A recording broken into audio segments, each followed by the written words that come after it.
अम्मा के जज्बे को आप भी सलाम करिए। भीख मांग कर जो राशन जोड़ा, अब उसी को जरूरतमंद लोगों में किया दान। कोरोना महामारी के बीच कई सारे ऐसे लोग जो दिल जीत लेने वाला काम करने में जरा भी पीछे नहीं है।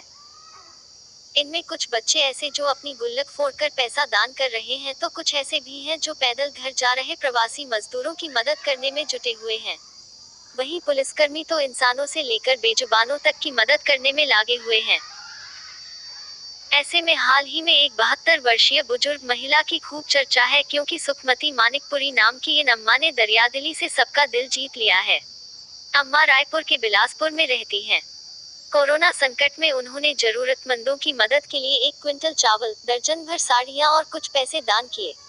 इस बीच खास बात यह है कि यह सब उन्होंने भीख मांग कर इकट्ठा किया है। दूसरों की मदद करनी चाहिए। अम्मा का कहना है, मैं लॉकडाउन के बीच जरूरतमंदों का दर्द महसूस कर सकती हूँ। मैं खुद भीख मांग कर गुजारा करती हूँ, इसलिए मुझसे जितना बन पड़ा मैंने बिलासपुर नगर निगम को दान कर दिया। आंध्र प्रदेश की इस महिला एसपी को रात 12 बजे भूख से बेहाल मजदूरों ने किया फोन, खुद बनाकर खिलाया खाना। कोरोना वायरस का भारत में लगातार बढ़ता प्रकोप देखते हुए सरकार ने देशव्यापी लॉकडाउन जारी रखा है।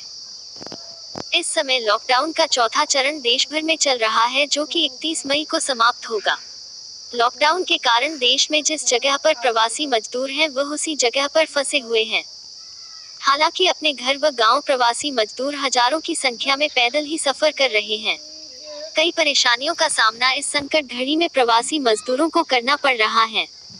इसी बीच लगभग 18 प्रवासी महिलाएं आंध्र प्रदेश के नेल्लूर जिले से विजयनगरम जिले के लिए रवाना हुई थी।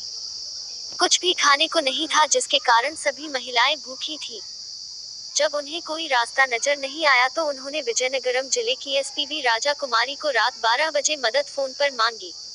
उन सभी महिलाओं के लिए खुद खाना एसपी बी राजा कुमारी ने बनाया और खिलाया। पुलिस ने नहीं दी दूल्हे को यूपी आने की अनुमति, तो दुल्हन ने बॉर्डर पर पहुंचकर किया शादी। लॉकडाउन के चौथे चरण में लोगों की सुविधा के अनुसार काफी रियायतें दी गई हैं, मगर राज्यों की सीमाओं पर अभी भी तालाबंदी बरकरार है। इस बीच केवल जरूरी सेवाओं एवं पास वालों को ही एक राज्य से दूसरे राज्य में जाने की परमिशन मिली है। अब इन्हीं सब कानून को देखते हुए एक कपल को बॉर्डर पर ही शादी करनी पड़ी। खबरों के अनुसार दूल्हा दुल्हन को एक दूसरे के राज्य में नहीं जाने दिया, जिसके बाद उन्होंने राज्यों की सीमा पर ही निकाह कर एक दूसरे को कबूल कर लिया, जिसके बाद दुल्हन दूल्हे के साथ उसके राज्य में चली गई। बॉर्डर पर हुआ निकाह। मोहम्मद फैसल का निकाह बुधवार को होना तय था।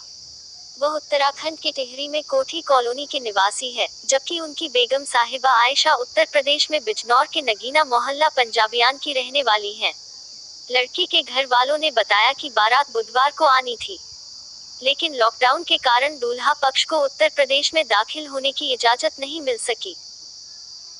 इस दौरान खास बात, पाकिस्तान में कराची एयरपोर्ट के पास बड़ा हादसा। रिहायशी इलाके के पास गिरा पिया का विमान। पाकिस्तान के शहर कराची में एक रिहायशी इलाके के पास पाकिस्तान इंटरनेशनल एयरलाइंस PIA का एक विमान दुर्घटनाग्रस्त हो गया है। मिली जानकारी के अनुसार यह विमान लाहौर से कराची जा रही थी।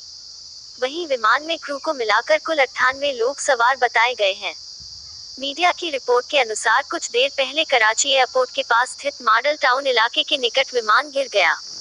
इस दौरान विमान गिरने से कई मकानों में आग लग गई। सूत्रों के अनुसार यह हादसा कराची में लैंडिंग से ठीक पहले हुआ है।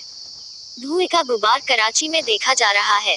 नड्डा ने RBI की घोषणाओं का किया स्वागत, कहा